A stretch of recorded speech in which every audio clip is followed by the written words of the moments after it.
Muscular gentlemen. Hey, it is Rustin here. Welcome to the show. If you are a first-time listener, welcome. If you've been listening to the show, you know that the point of the Muscular Gentleman podcast is to level up our life. How do we become the best version of ourselves? And it's not a means to an end. There's no end to this journey. It is every day, every hour, just grinding to be better in all the areas of our life. So, I had an incredible guest, an absolute blast on this episode with Danny Vega. And man, he is one smart guy. It was incredible to chat with him and get his perspective on so many topics around men, masculinity, nutrition, and hear his story about his life, where he's come from. And, you know, one of the problems that I see with today's society and with so many people, and I even, you know, we all fall into this sometimes, but I think we often are it's like we're waiting to be spoon-fed our thoughts instead of really sitting back, taking life experiences, evaluating those experiences and forming a better opinion, becoming more rational. And Danny Vega nails this. He is really good. Just listening to him, going through life and understanding how to, I guess you could say, just assess the evidence of what he's going through, and then forming an opinion, wisdom out of those experiences to live better and to kind of constantly reform the way he wants to live life even better. And he does that through his nutrition. He does that through his purpose in life. And it was a great time. So I am pumped to have him on the show. I'm excited to hear what you guys have to say and listen in on this conversation. And I hope you thoroughly enjoy it as much as I did. And let's hear Danny Vega, everybody. Welcome to the Muscular Gentleman. Where we don't apologize for being men. Masculinity, sex, fitness, and attraction, helping men reclaim their masculine edge, improve their sex life, get the body they've always wanted, and master their mindset to build a life worth living. This is the Muscular Gentleman, and now your host, Rustin Webb. All right, Muscular Gentleman, Rustin here. I have got an incredible guest. I'm excited to introduce you. This is Danny Vega. Welcome to the show, my man. What's up, brother? Thanks for having me. Yeah, absolutely. Danny is, now I want to make sure I say this right. He runs a program called Fat Fueled Family. He is a keto coach, so helps with low carb diet and performance. And I'm assuming this is in the gym. Performance for fitness, right? Well, in the gym, I mean, my first career was a strength and conditioning coach, college strength and conditioning coach. So it could be pretty much anything from endurance to bodybuilding to soccer moms, all of it. Sweet. So tell us a little bit more about yourself, but the guy has some incredible accolades. He's got his hands in all sorts of things within the fitness and the nutrition world. And I'm excited for you guys to hear him. We're going to go through all sorts of topics here, specifically, obviously nutrition, but we're definitely going to talk about masculinity and how the different things that he teaches can actually help you level up your life, which is the point of the Muscular Gentleman podcast. So, tell us, Danny, a little bit more about what you do so we can get some more details. Yeah, man. So I've for as long as I remember, I've wanted to be in the fitness, nutrition, all of that stuff. Like if you would ask me in high school, I would have told you I want to own a gym. Played college football, got my master's in physiology. Actually, one of the first years of the University of Florida Human Performance Program, for master's in human performance, I was there. And just really good experience there. I was a grad assistant in the weight room, started the first 8 months with football, and I thought I was going to be a football strength coach. And I got a promotion to the basketball facility, started getting paid, started designing programs for men's and women's golf, men's and women's tennis, and assisting with basketball. And then I'm like, man, I love basketball. This is like much more my speed. My coaching style lends itself to and I hate to generalize, but this is pretty freaking accurate. Like, football player, you're gonna mother F them. You're gonna you're gonna treat them like dogs. And basketball guys, it's usually smaller groups. It's usually like I'm explaining to them, why they're doing what they're doing. It's not the same, and it worked really, really well. And we won the national championship at University of Florida in 2006, right at the same time when I was graduating. Nice. So the assistant, it was like perfect timing, man. The assistant head coach, Anthony Grant, got offered the job at VCU in Richmond, Virginia. And he's like, he called me, my mentor, who was the basketball strength coach there. He was like, I talked you up. He's going to bring you with him. So look out for his call. And I'll never forget, he called me on a Sunday and he was like, Danny, this is Coach Grant. What do you think about Richmond? I'm like, I've never been, but I love it, and I was there. I went over there. That was just an amazing experience. We changed their style of play. We changed them from like a typical basketball team to a 90 feet both ways, up-tempo basketball team. We beat Duke in the tournament. They lost in the first round of the tournament for the first time since 84, 85. We had the best record in school history, conference history. And, the Richmond Times-Dispatch was writing about kind of the methods that I brought. And I stayed doing that for a few years. And then I was like, I'm not making the money that I want to make. You were the head strength coach for the basketball team, though, at this point at Richmond.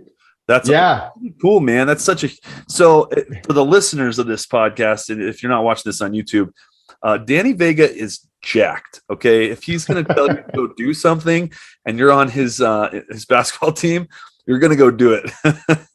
But yeah, man, that's a really incredible accomplishment. And, somebody from the fitness world, and we actually have something in common. I'm not sure if you know this, but I have a master's degree in human movement.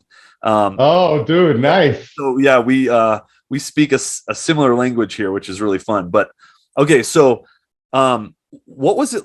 I mean, I want to backtrack you a little bit. What was it like going from, you said University of Florida, big school, to Richmond, obviously a different size school, but stepping into that bigger role, what was that like? Well, on one hand, the resources at the University of Florida was like, it was ridiculous, man. Like me, I played football at Columbia University, like great school. And I was getting recruited by bigger schools, but I was obsessed with the fact that an Ivy League school recruited me. I didn't even know who they were, by the way, when they recruited me. That's a whole different story. And I was like, Columbia, is it District of Columbia? Is it DC? And then I find out that, I take my visit and it's in New York City, but like my resources, like my training table, my, tutors, it didn't compare to University of Florida. And on a similar level, because University of Florida, the amount of money and resources that they have, it's really catered to create the best athlete. It just is. It's putting you in the ultimate winning position. You just got to show up and execute. Richmond, there was things that we were building that infrastructure. We still didn't have, a lot of the things that we needed, but I brought, a massage therapist online. I had different modalities that I was bringing on. Like I had different recovery modalities. I had one of the things that the Richmond Times-Dispatch loved about what I did was my system of because I was at every practice. I wasn't just because I was the basketball strength coach, so I was always with them. I was like a part of the staff. I was on the bench, at games. And Coach Grant was really awesome that way, that he really respected, my input, and he asked for my input often. So the first step was getting these guys ready for practice, because forget about games. They ain't even ready to practice. And so funny things that happened, like, my conditioning in the summer leading up to August, leading up to September, October, it was pretty brutal, but it still wasn't practice. It was literally just to get them ready for practice. And the first couple of weeks of practice, we started to see people falling out for injuries. They were having injuries. And so it's kind of funny. I actually stole something from University of Florida football to help me with that, because UF had this thing called the pit. And whenever you were injured, you would go with Coach Bayless in the pit. And the pit was like, if you had like a right shoulder, like you were using every other muscle, like your left shoulder, your legs, and it was terrible. Like, any person would want to be back on the practice field. And so about a week of that, like it got to the point where, Coach Grant would be like, "Oh, you're injured? Oh, you go with Coach Danny." And then they'll be like, no, Coach, I'm good. But it was amazing, man. Like it was, like I said, I had a color coded system for like judging the volume. So was it half court? Was it full court? Was it the amount of contact, the change of direction is, all those things. And Coach Grant would be,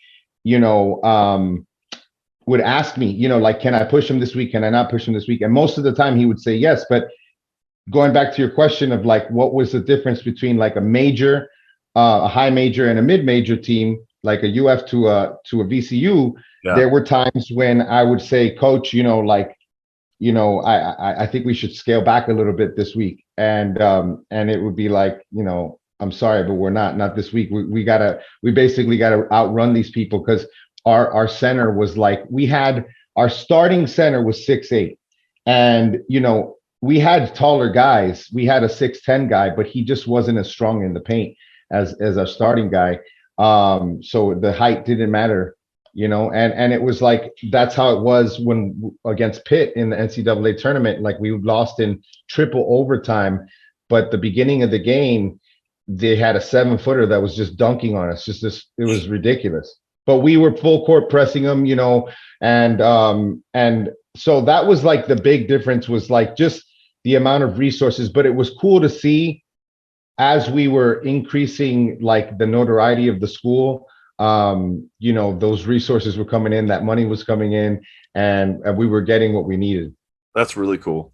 And I really like it when I hear coaches pay attention to what, for me, it's like the parasympathetic nervous system. We're looking at variability. We're looking at how these players are handling this, because I'm going to overtrain this guy. And then honestly, he might be my best option, but his performance is going to suck in 3 days because I trained him, but that's cool when I hear a coach be cognizant to want to ask you and say, hey, you tell me, what do we got? What's the barometer that we're working with, It's very rare, and and I didn't have HRV back then, but if I did, I obviously would have been on that. So we had to just be proactive with, the rest. We had to be proactive with like the mandatory cold tank, which they hated, but I would rotate them through. I would have like 4 to 5 different modalities, and they would be rotating through like, hey, you got cold tank today. You got, massage. Obviously the sports massage therapists,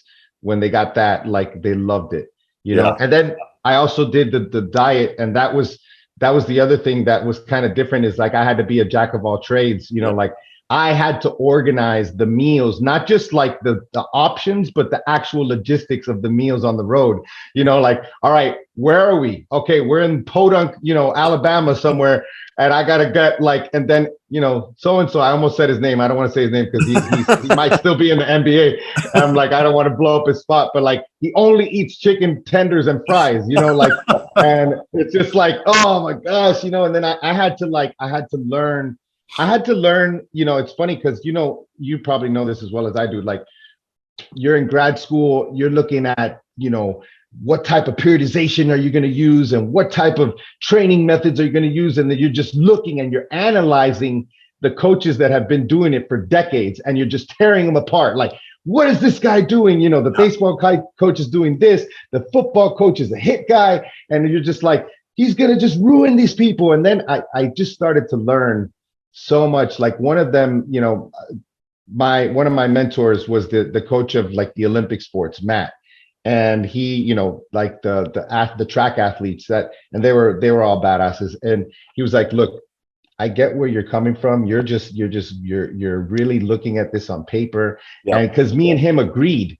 And that's why I thought I was caught off guard at first, because I wanted him to talk crap with me, about how bad this was. Right. And he's like, look, it really doesn't. And this transfers into everything in life. It transfers into other areas. Like, it really doesn't, like, especially diet. You can get people I'm the first person, because of my experience, my vast range of experience. There's people that come into training by CrossFit, and then CrossFit's the only thing that works. Yeah. Or there's people that come into nutrition through keto, and they think keto is the only thing that works. And it's the same thing with the type of training that, like, the silver bullet is not the training system. It's literally the buy-in and the execution. Yep.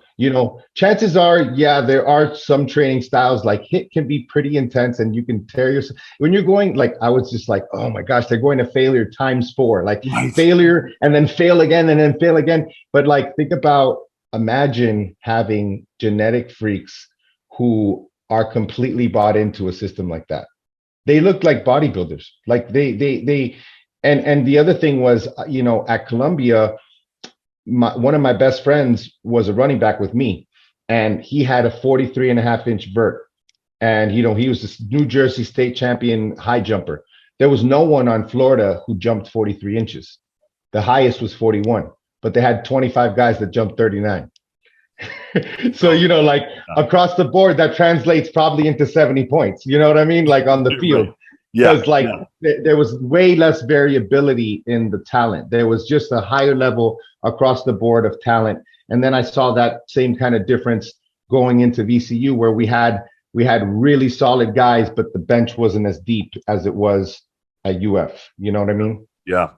Yeah. So this is a funny story. I'm going to spill my little bit of history from me, but so I was a sprinter. I ran the 200 and the 400 at the university. Oh my gosh. It takes heart and balls for that, dude. At the university. Both of them. Yeah. Yeah. At the University of Colorado. And so, I had a strength coach. He was much older than you at CU. I won't say his name, but man, he was crazy. But yeah, so I went through all this as an athlete in college, and at D1 school, and I went through the training table and the massage and all the modalities. But I actually was plagued with hamstring injuries, and at the time, my strength, it wasn't my strength coach, but the athletic trainers and the PTs could not figure out why. And they just kept saying, well, your quads are stronger than your hamstrings. They're weight, it's off balance. That's the first thing I would have said. Yeah. Yeah. Yeah. So I'm doing all this rehab. Honestly, this is what got me into training, but I did so much work on in the physiology world that I realized I had a muscle imbalance. It wasn't my quads and my hamstrings. It was my tight lower back, my weak core, my weak glutes, and my hip flexors were just way too shortened. So I had lower cross syndrome. For the listeners, you can Google this, but I had lower cross syndrome. But so I ended up quitting and playing rugby for 3 seasons and just having a blast doing that. But yeah, so I definitely had that college strength coach experience. And so when I get to meet one, I'm like, oh my gosh, tell me stories. I got to hear them, There's so many. Yeah. Yeah. My first experience with my strength coach, I was in the weight room working out, and this kid next to me, he dropped the weights, just threw them on the ground, and our strength coach lost it. And all of a sudden I look outside and he's running the CU stadium, but I don't even know how long he was there, but it was like, don't ever drop a weight ever again in this weight room. Yeah, dude. That's great. Yeah. I was also that was the other thing. I was the dean of discipline. Like one I remember I was packed up. My car was packed up with my bags and everything. I was going to drive up from Richmond to New York to go to homecoming. And it was Friday afternoon, and I literally was about to get on the road, and I get a call from Coach Grant, and he said, Sam missed his study hall last night. I need you to run him tomorrow morning at 6 a.m. All right, coach, no problem. Click. And that was that. My trip was canceled. And that was like, but it's literally, it's a way of life. It's like, that's one thing that when I left, he repeated that to me, because he was like, look, I appreciate you telling me this. I don't want you to leave. I also made sure he was in good hands. I had a guy that was under me at UF that I basically ushered in as my replacement. But it's like, it's a way of life. It's not a job. You can't, like, especially with basketball, like we had Thanksgiving was with the team at coach's house. Yeah. You know what I mean? Like, Christmas time is tournaments. You know what I mean? Yeah, that's your prime season. Yeah. Yeah. And I mean, the wives of the coaches is a special type of woman because you're out all day. You get home at 11 p.m. You leave the house at 5 a.m. and then like she runs the house. And then if you have like a little bit of a break in the early off season, but not too long, because then you got to be on the road recruiting. You know what I mean? So it's like, it's a job. It's a way of life, basically. Yeah, totally. Well, that's awesome. Okay, so let's go back. So then you said you kind of got to the point where you weren't getting paid what you needed and things like that. It was kind of like, okay, a little bit of a career change, but still inside the fitness and nutrition world. Well, it's funny because I was like, I want to get into sales. Like I want to make lots of money. And so when I got to Miami, of course, there was a transition period there. Like I trained Patrick Burns, who was the U.S. Olympic boxing coach for several years, was kind of a mentor of mine. And I was training some of his boxers, some of his pro boxers. Okay. And that was amazing, man. He also hooked me up with like a private PT studio that was like crazy. You know, I never had gotten paid that much, you know, $300 an hour. It was like, oh my gosh, you know, like, and these people had like ridiculous gyms in their houses with like top of the line equipment that's never been used. You know what I mean? Like, right. Amazing. So I did that for 6 months, but I knew that I wanted to get out at the time because I was like, there was no online world. It was literally like, you know how it is with PT. It's like work, get paid. Don't work, don't get paid. And so that was killing me, you know, like the holidays, all the times that people, you know, I wasn't working, and I could easily make, you know, $3,000 a week in 1 week, but then I make $1,500 a week the other week. You know what I mean? So, so I got into, at the time seemed very attractive. I got into pharmaceutical sales for like 3.5 years. And then I got into medical device sales, which I did that for about 8 years. And I was in the OR, you know, very high level technical job that I absolutely love. I was in scrubs every day. I won some awards, and 2016, I was doing powerlifting since 2013. And I hit the top 25 in the 220 weight class in the raw division. But then I tore my meniscus in 2015, and I didn't get it diagnosed until 2016. I pulled 700 in a meet with a torn meniscus. And I was like about a month out from a meet in March of 2016. I had to pull out because I had, you know, chondromalacia, all the crap on my left knee, when my right knee, by the way, had already been completely reconstructed. That happened during grad school. Luckily, I had the best surgeon who operated on all the athletes at UF. Like I got the hook up there, you know? Yeah. And so I was like, man, you know, I'm 245 pounds. I'm a power lifter.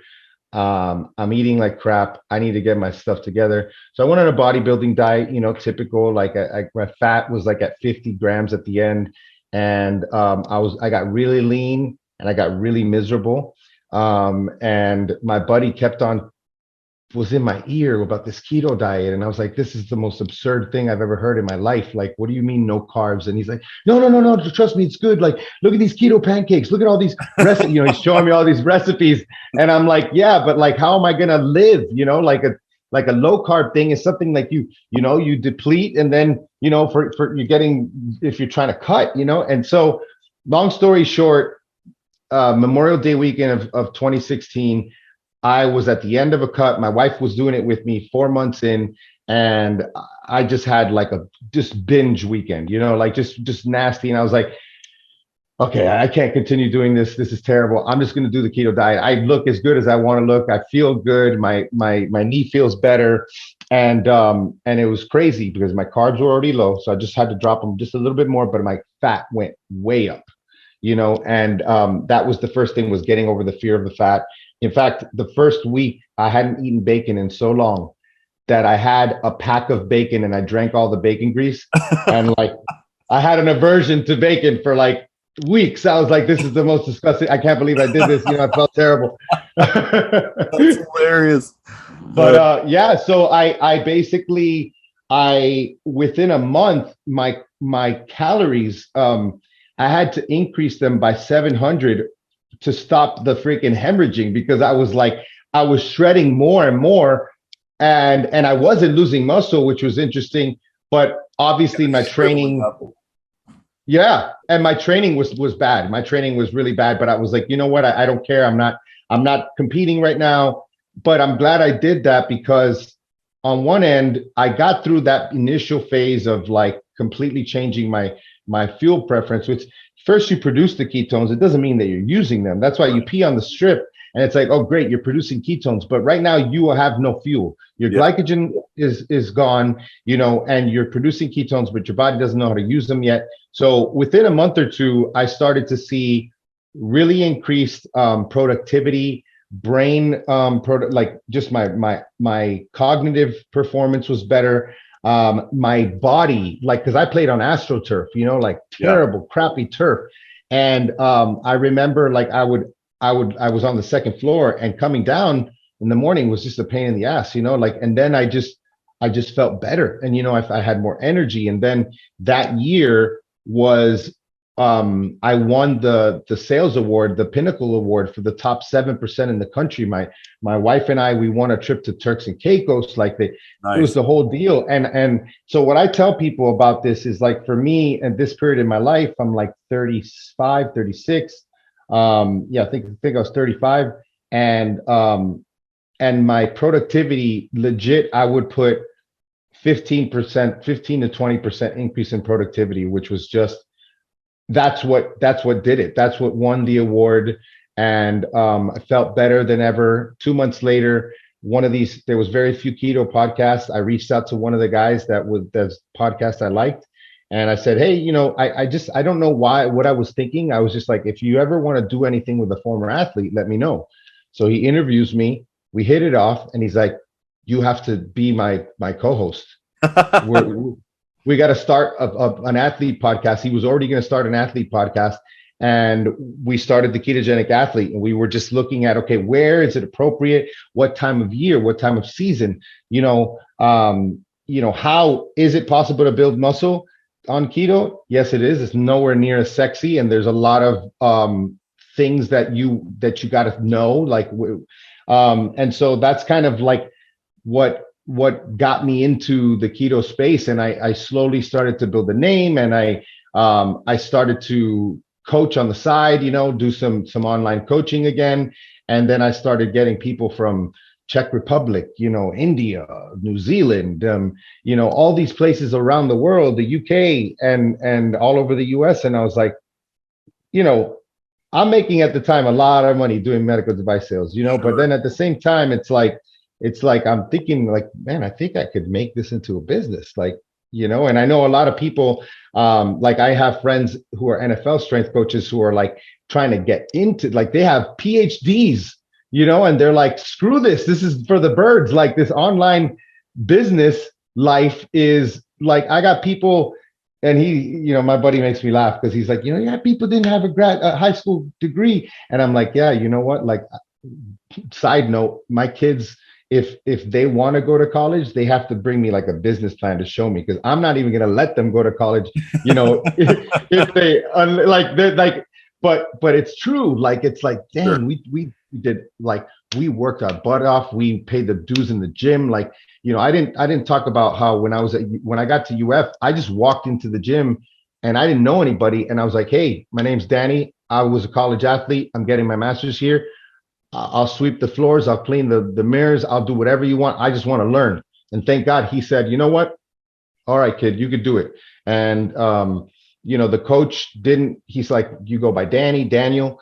I said, Danny's fine. He called me Daniel for 6 months. And then, like, you know, all those type of things, you know, paying those dues. Yeah. And like working very long hours, which I know that you could relate to, because the gym business, you know, it's like, but you know what, like, there's something to be said about that type of experience, because you just appreciate this new easy world. It's still not easy, because, you know, from a marketing standpoint, you have to always be like ahead of the curve. Like, you have to know how to how to continually connect with the audience, especially on the social media side, trying to figure out how the algorithms are changing. But it's still pretty damn easy compared to like, the slogging to work every day and not being in your house and having less freedom that way. You know what I mean? Would you say also it's more fulfilling because you're serving kind of a deeper purpose of who you are and what you're teaching people versus the medical sales side?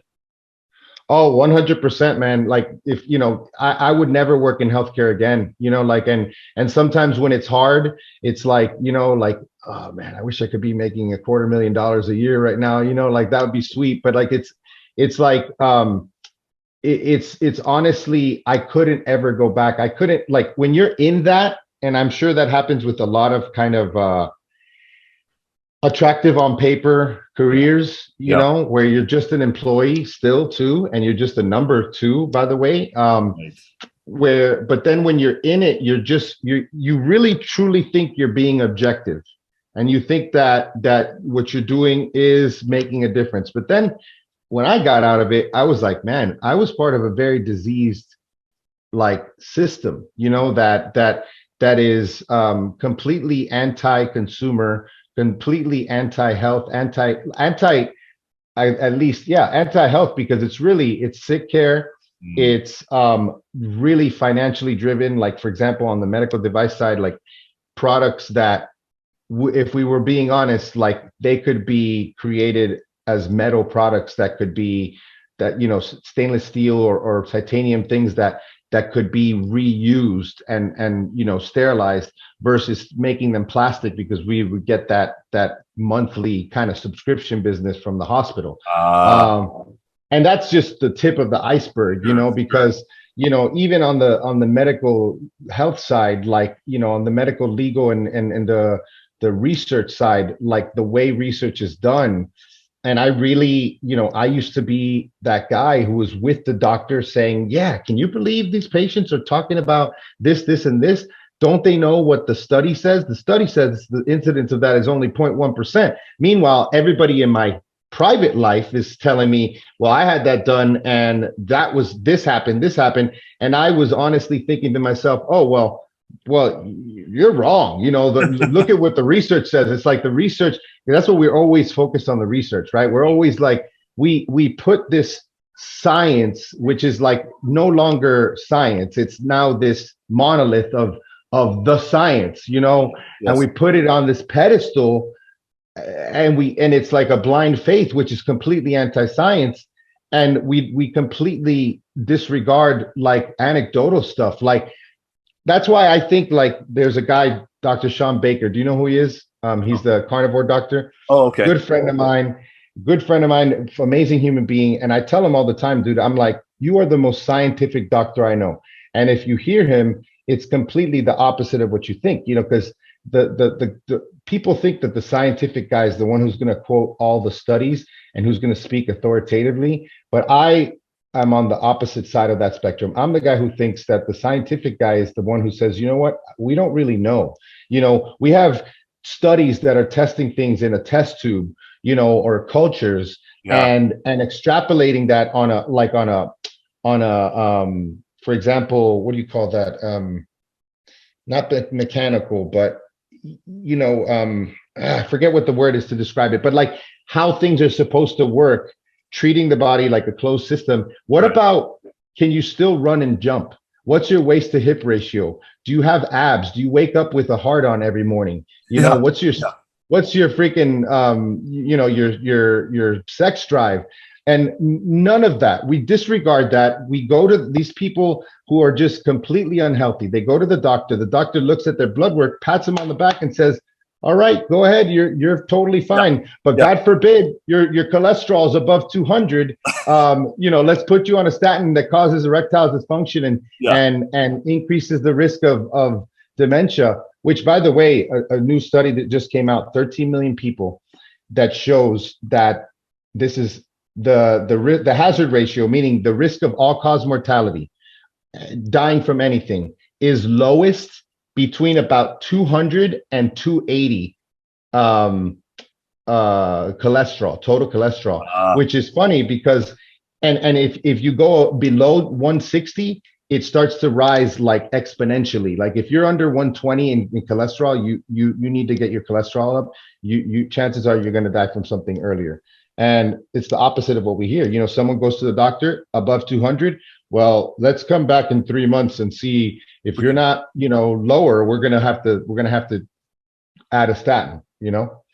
This takes me back to what you were saying earlier when it came to when we talked about as trainers periodization and developing. And it's like you and I, you know, we know this from experience. Like you can look at all this on paper and it can look so amazing. And then you take it out into the real world and you've got real people working with, you know, and it's funny. I have to go back real quick because when I was a sprinter at CU, we had a guy on our team that was phenomenal. I mean, he just had that genetic, it was like, he was genetically gifted above all of us. And we're all Division I athletes. I mean, I won in the 200 meter dash as a sprinter. And, you know, I held a really good record and I was good. But this guy was like a different level. And he would show up to practice eating McDonald's fries and nuggets. And it was like terrible. In my head. And I'm sitting there, and of course I'm getting a degree in IFI, so physiology. And exercise science. And so I'm sitting there going, dude, if you would just dial in your nutrition is all I kept thinking. And it was like, honestly, I don't even know if this guy, I don't think it mattered. Like the guy just was fast. It was like, there's nothing going to change it. But anyway, that took me on a tangent. I just had to tell you that story. But yeah, so this is so true because one of my least favorite courses that I took in grad school was research and statistics. Oh. And I hated that class, but I remember diving through so much medical research and sitting there going, holy cow, this is so biased, or holy cow, this is being funded by the Koch brothers, or this is being funded by a food company. And, you know, it's like, until you peel back, like, and really look at where this research is coming from, you really, I mean, it becomes even more subjective than actually just throwing research at people. You know what I mean? Oh yeah. Well, yeah, and I think it's like it's dastardly what they do, dude. It's devious that, you know, whether it be on the nutritional side, on the political side, you find that these big corporations, they make their victims their biggest cheerleaders, which is, I've never seen anything like it. You know, like you know, if you start telling people they're programmed to think that you know, big business is their friend somehow, and like they're like, you're wrong, and I'm like, no, it's literally as simple as it looks. Like if the pharma company's sponsoring it, it's literally you don't think that they're going to fudge the numbers, and there's, with statistics, you can literally run all types of different types of statistics to completely support anything, you know, and it's man, it's really, that's why, you know, I'm a big fan, and I think keto's part of that whole thing, because keto is one of those things that, look, I'll be the first to say this, and you can hear me on any podcast that I've been on. I've talked about it extensively on my podcast. There's a lot of reasons not to do keto, and specific applications that keto would not be good for. But I think that, you know, overall, where America is, especially people in our age group, they have insulin resistance.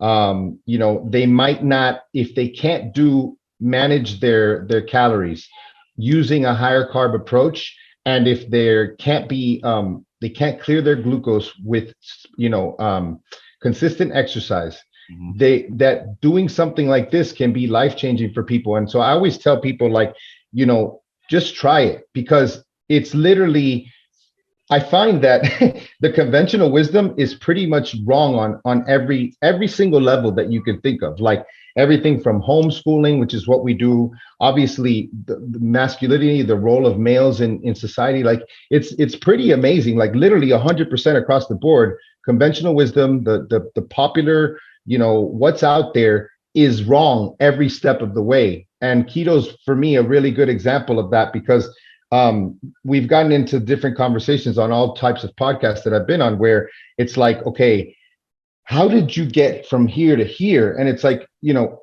a lot of it started with paleo, looking at like the sources of my food, and that was like, wow, the nutritional guidelines are completely wrong. And then it was like, homeschooling. It's like, oh, you're going to homeschool their kid. How are they going to get into college? How are they going to develop socially? All the things that like it's like almost programmed responses that you are given growing up throughout. And then it kept going. And then I realized that, like, man, I have been wrong about so many things. And it's actually a big blessing, because all of those things paved the way for me to be who I am today, which is like, when I see something, I automatically question it. I'm just like, I've been wrong so many times. I'm like, that's what they say, right? Like, yeah, I think that's right. And I'm like, well, no, I don't think that's right. I don't know. Well, how do we know that's right? Like, and it's easier to question yourself, to question your whole paradigm, because there's been like paradigm changing things that I've gone through. Yeah. Because I've been wrong on so many things. And I think that's a really valuable experience for anybody who's listening to go through, and to challenge those things, and to truly challenge them, because a lot of them, they're going to get like, you're going to hit a block, and that's that cognitive dissonance coming in. And like I said, keto's just been a big part of that, man. Well, and I love when you just said, like, which that to me is the definition of science, is questioning it, right? Yeah. Science is questioning it. It's not, oh, well, just the research and that's what it says. Well, really, let's look at the research, and can we create other or more research to fight that and see if it's like, I don't think there's enough like research to validate or real. I mean, there are some things that I've studied enough about meta-analysis research to show some conclusive evidence for certain things, but for the most part, you can find a ton of research on both sides of the fence, and it's like, well, what are you going to decide, and how do you make a decision on this, because it's not conclusive most of the time, right? Or we think this is the way, and then 10 years later, like, oh man, we've been wrong this whole time. Like, and I keep seeing that happening in the medical world, where it's like, oh no, it's like, eggs are bad for you. Oh wait, no, eggs aren't bad for you. Oh wait, eggs are bad for it's like every other year you hear some bogus story. But yeah, that's awesome. I think that's really great. So keto, for the listeners that don't know a little bit, can you give them a little bit more about what keto is? Because I think we hear that word, it's such a buzzword for the last 8 years or so. Give us a little kind of glimpse of what that is, and then let's dive into what you do as far as a coach is concerned. Yeah. So I mean, you, just like any trend, because it has become a major trend, you can go to the store right now. I can go to Aldi right down the street, and I can look in there and I can see keto bread, and I'm just like, keto bread, like, and it's literally, I look at the label, and there's nothing different on the label, except that maybe the bread is like two calories or 2 carbs less, 2 grams of carbs less. So, it's really, I think it's important to have a good definition of things. And like, the ketogenic diet is, I guess, if you want to historically, all the way back in the 1920s, it was originally kind of a diet that was used to manage epileptic seizures, and like, especially like drug resistant seizures. Like there's 3 like thirds, of epileptic seizures. There's 3 different types, and what you see is, a lot of the time, back then they were managing these with fasting and with ketogenic diets, which was therapeutic keto. So it's very high fat, very low carb, and very even low protein. And until like about the 30s, where that's when they really started to come up with these groundbreaking, basically brain dead causing epileptic drugs, which just like turned you into a vegetable. And you didn't get seizures. But in those 3 different groups, the keto diet, which was a dietary intervention, which, going back into the cynical side of me, is like, when you look at what Rockefeller did and how he demonized any type of holistic type of health. And he created, accreditation for colleges, and he was a big part of all of that, and that changed the face of medicine, the change of healthcare.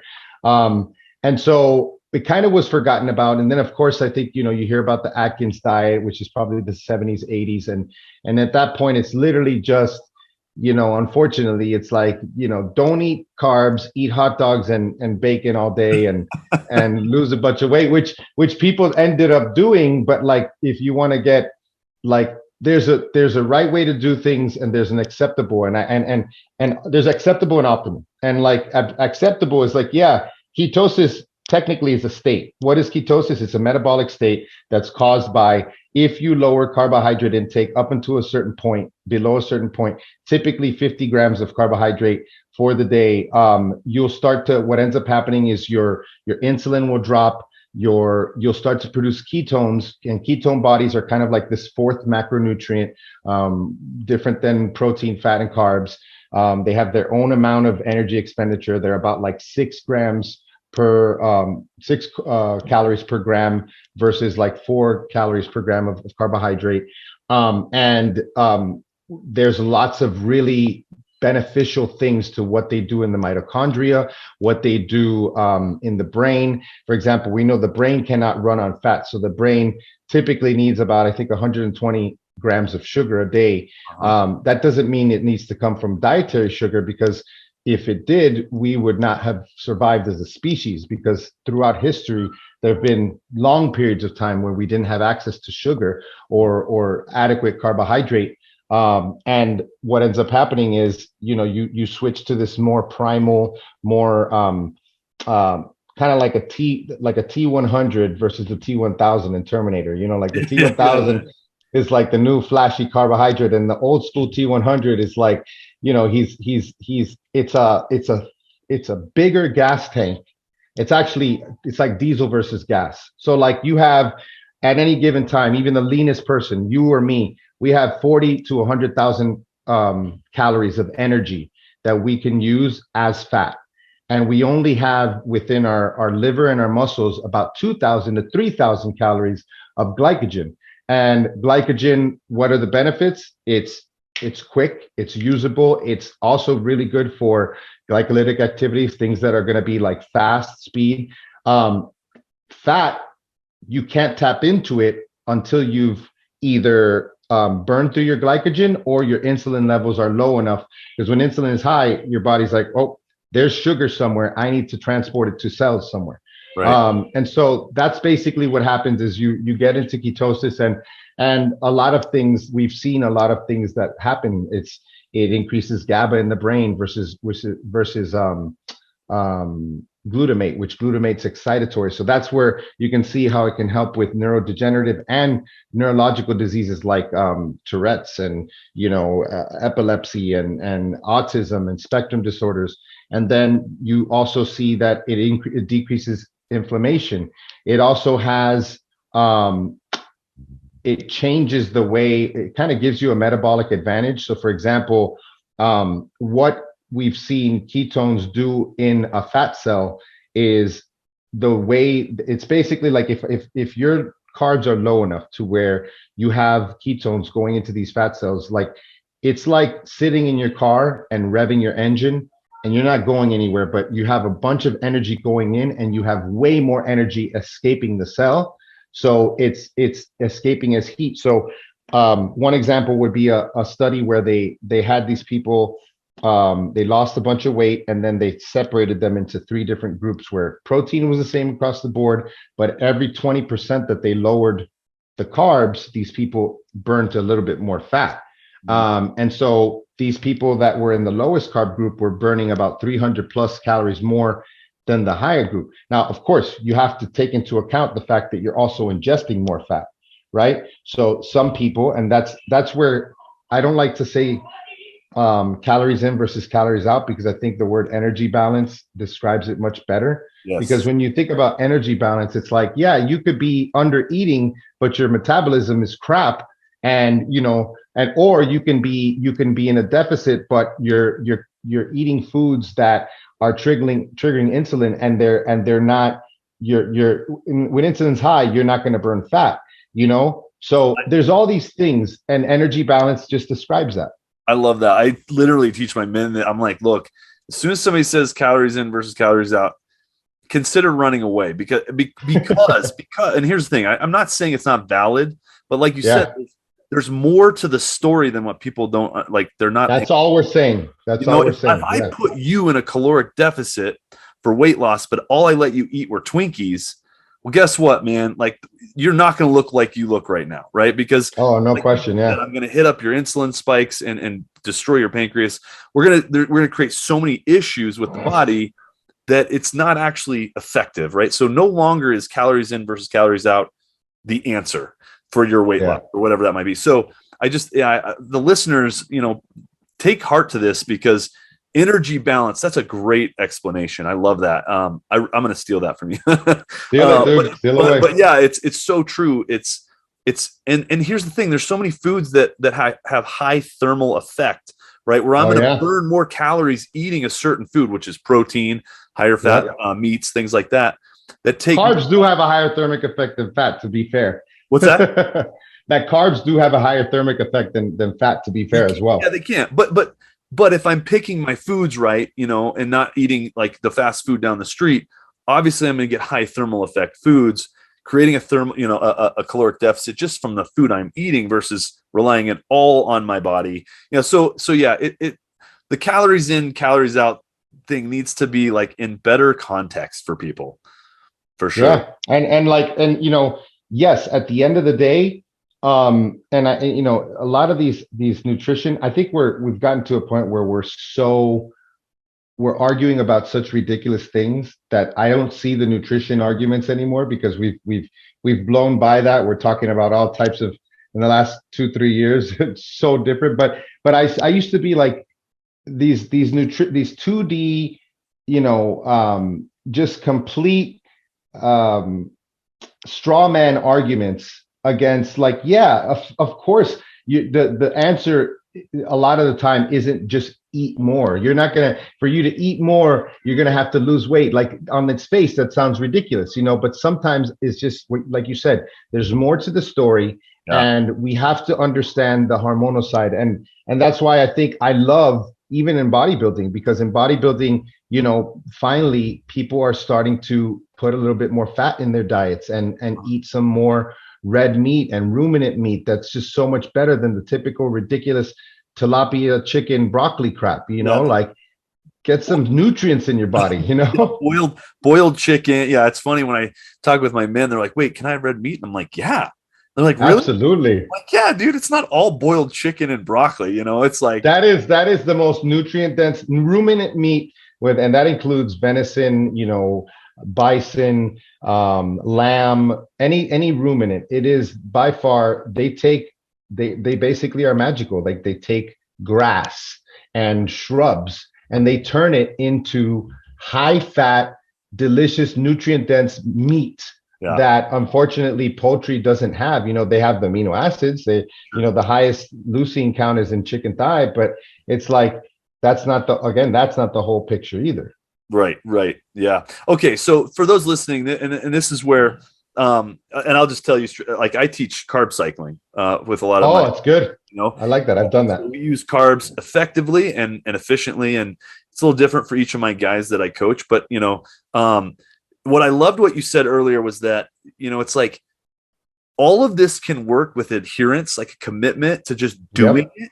It can, like paleo. I did paleo for 8 weeks just to be able to tell my clients that I've done it. And, I did the same thing as you. I shriveled up. Like, I was not getting enough like calories because I looked ridiculously diced, but I was not the size I'd want to be. Right.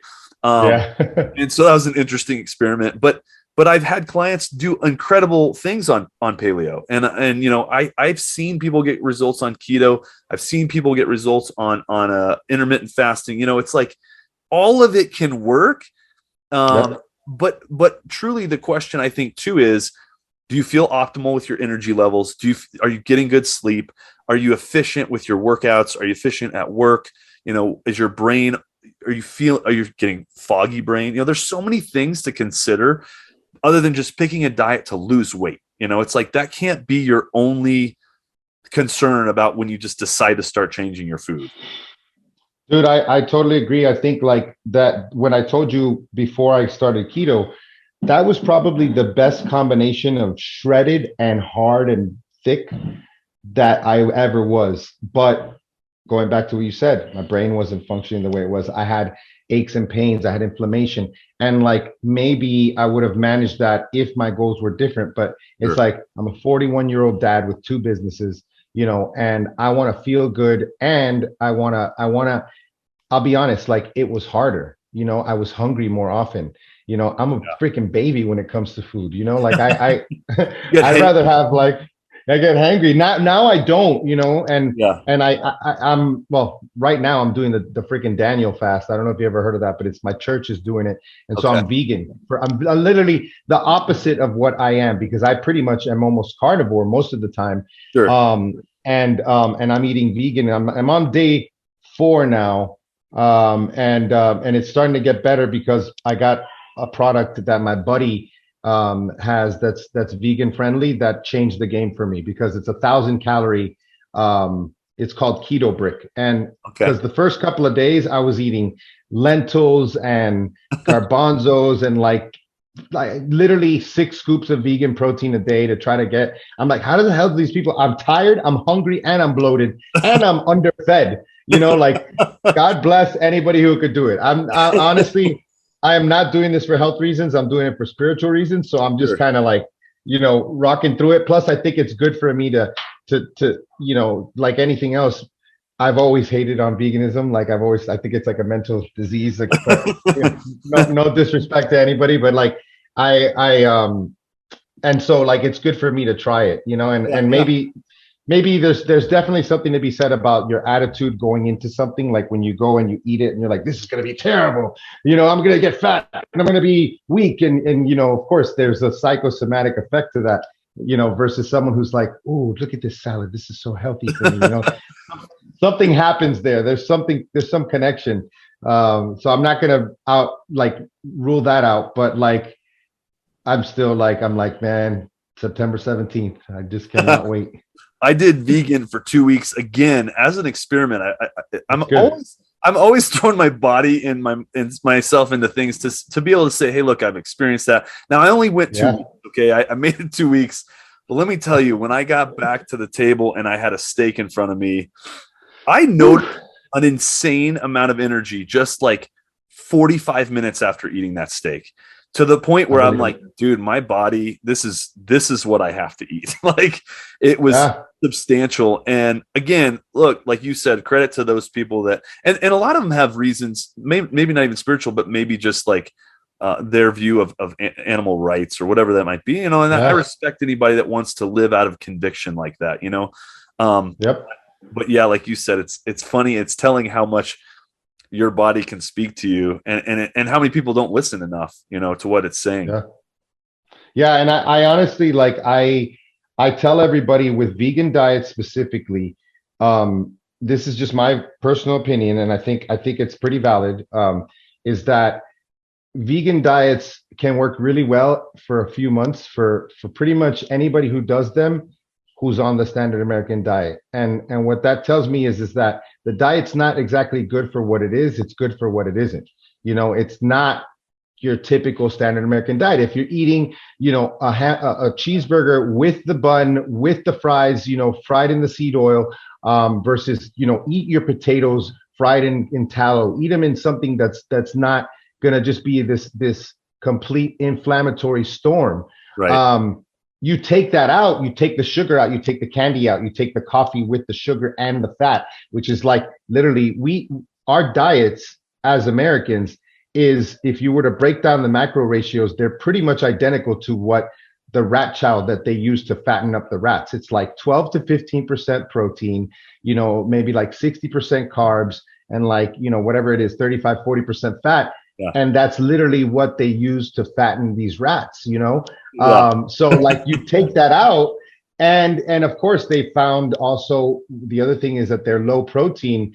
Forget about what it does to your lean body mass. That's disastrous. But yes, you will live longer, just like, the fruitarian in the in the Himalayas is living long, but he's fasting and he's meditating for 3 years straight. Yeah. But I mean, don't tell him to go run a sprint or like yeah. or have sex, like or anything like that. Like forget about that. But yes, you're alive. Technically, you are alive, but that's health span But are you to really me is more important than lifespan. Exactly. Yeah. Exactly. Okay, we got a little bit of time. If you're good on time, I want to jump into some masculinity stuff because that's also kind of talk about with the muscular gentleman and what most of the listeners, the men listening, are really, it's like everything. And this is why I brought you on the show. One, to talk about keto. I want people to have a better understanding about that. And then two, if we can level up in any way, it's like every day, how do we become a better man? And you and I had a little bit of a discussion prior to the podcast, which was really stimulating and good. And so talk to me a little bit. What's your take on masculinity, and how do we help men see where they can step up and become better men? Like talk to us a little bit about that. I don't know where to start, but I do think that a good place to start would be what I'm seeing right now, like with this new Andrew Tate psyop. Have you seen this? No. Andrew Tate is a guy who they're putting out there as like kind of like fodder for the struggling with his masculinity male who's looking at this guy who has like seems to have made a lot of money, has like very chauvinistic views and kind of like talks with a certain authority. And to me, it seems like a big psyop, like and because completely society right now turns everything into like these straw man, the crazy caricatures of what things are. Like you're either a sensitive, completely impotent male, or you're a macho, Donald Trump, grabber in the, all that type of thing.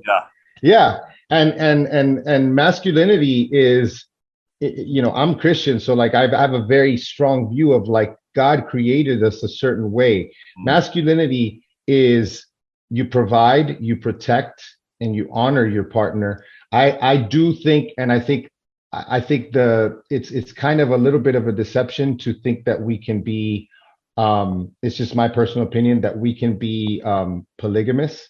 I think I think that it's very clear to me that monogamy is when we're at our best. Like I can tell you, like there is nothing that will turn me into the best version of myself more than a woman. My wife, like there's things that I do only because of my wife. Now I can, if I didn't have her, I would still acknowledge that those things are very high value things, like work the hardest I can possibly work to make the most amount of money to create the biggest amount of security and give the life, and to, let's say if I was alone, to myself that I deserve or whatever. And be the best father that I could be, treat my body the best way that I could be, focus on, my optimization of everything, sexual, all of it. But none of it, I don't think would be possible if I didn't have my woman. And so my one woman who I just ride or die for, so my view is a very traditional view. I think that, again, men should be providers, protectors. Women, in my experience, they don't need to see that you are already there, but they need to know that there's a plan. So you'll see like a woman is amazing in the sense that they can go through those hard times. They can, if they have that, if you show them the vision properly, they can see that, okay, he ain't there. He got $2 to his name, but he's got a plan, and he may have fallen like 4 or 5 times trying to create 4 or 5 different businesses, but like there's a plan and there's intention there. That I think is enough. Like, so that's on the female side. I think that, the Bible says men are to love their wives are to respect their husbands. I'm a big believer in that. our wives, it's really not the way we view it. Now, there's outliers, of course. There's men that say, no, I want my wife to love me. But in reality, if you look even at the surveys that they do, huge surveys, men are more concerned with a woman who respects them than a woman who loves them. And so obviously our side of that is we need to act in a certain way that earns that respect. We can't just command that respect, like we have to earn it, right? And then on the other hand, we need to love them. And if either of those things is missing, especially in a marriage, that's when you see a lot of the time if the man abdicates his responsibility or if the woman starts taking that responsibility. Yeah, which is the same. It's pretty much the same thing. That happens a lot, and marriages are destroyed there. They're destroyed. And in my words, the exact same thing you're saying. If a man doesn't step into his masculine form, she will do it for him, right? She'll step into her. Yeah. And that's the same concept. So I loved everything you just said. That was fantastic. We could probably go for like an hour on just this. But seriously, you talked about monogamy and I loved that because one of the masculine traits that I teach is focus. A masculine man is focused, and you can't be focused in a polygamous relationship, right? You can't. That's good. Really create a lot of focus and be the most, and that's what you said. You said I can be the best version of myself in that space with one woman who I've picked to ride or die with, and I love that, man. That's great. I'm in the same boat as you. It's like I've got this woman that I can ride or die with, and really get so much support behind me, and vice versa. Supporting her, but I have to be in my masculine form. I have to be what God created me to be, and take on all of those characteristics of a man in order for her to be the most feminine woman. And yes, because they want to be feminine. They want that. Yes. They want it. They want to. Yeah. And they'll step in their masculine if they need to. They just don't want Yep. I should say within the relationship, they don't want to. Maybe they want to be a CEO, or they want to, have a job where they do step in their masculine. And that's fine. And there's all we have feminine things that we have to balance out. But overall, we are man. I am man. You are man. It's never. There's an archetype that, and I'm a big believer in objective truths that are just universal.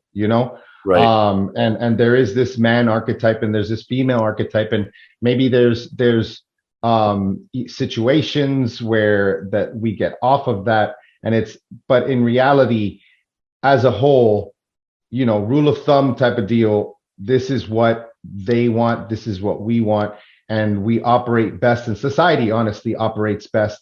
There's actually really good, I'm trying to remember the woman's name. There's one woman that has done a lot of work on sociologically looking at what happens to societies, and it's always disastrous when masculinity is destroyed. It's objectively creates genocides. It creates poverty, famine, just mass chaos. And it's funny because it's what's happening now. And men, when I say that we're under attack, I don't want people to get emotional and look for who is attacking. Yeah. It's like that's not what it's about. It's literally like know your enemy. And when I say know your enemy, it's like know what in the environment is trying to kill you, what in your food system, your everything from your cleaning products to your personal care products to porn. Obviously, I got this porn kills love shirt. Yeah, this is this company, we've been working with them for about 4 years, Fight the New Drug. It's a non-religious organization that they show what it does to your brain, what it does to your relationships. And then everything from even technology, blue light, social media. There's a lot of things that are killing men and, shortening our lives, causing epigenetic changes that affect even our offspring. And so we are completely the opposite of what we're told. We're told that we're evolving. And I think that entropy is the most trustworthy, kind of maxim that we can see. we were not this way before. We have fallen a long ways, and we think that because of technology that we're better, but in reality it's slavery, and a lot of people are noticing this, and like, it's not that you have to go and be that guy who's like, off grid or whatever. Yeah, right. But you do definitely need to redefine what prosperity means and what wealth means.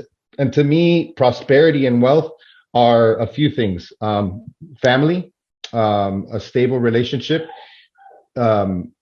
basically skills, building new skills.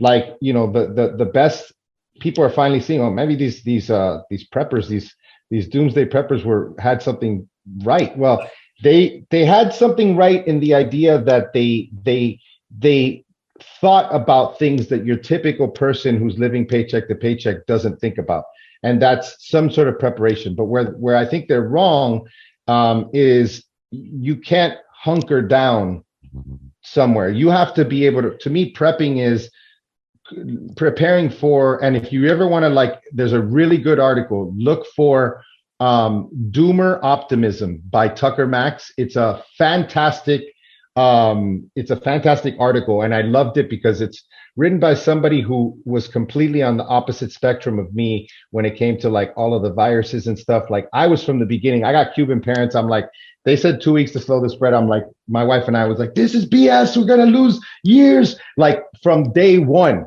like, and he just is like, he's like, he kind of explains, like, we kind of thought we had this whole world. We didn't think we knew everything, but we kind of thought we had it figured out. Sure. And then this happened. And now it's like, try to put yourself, and that's why, like, stoicism has been a big thing. Like, this says amor fati here, this tattoo, and this one says Memento Mori. And I've had these on here for years, but I didn't truly understand. Memento Mori just means remember you're going to die. And amor fati means love your fate, which just basically means like anything that happens to you, it's either good or necessary. And like, what if things completely, fall apart? Like, what are you going to do? And that's the beginning of building wealth, like understanding just simple things like, what type of edible plants do I have in my neighborhood?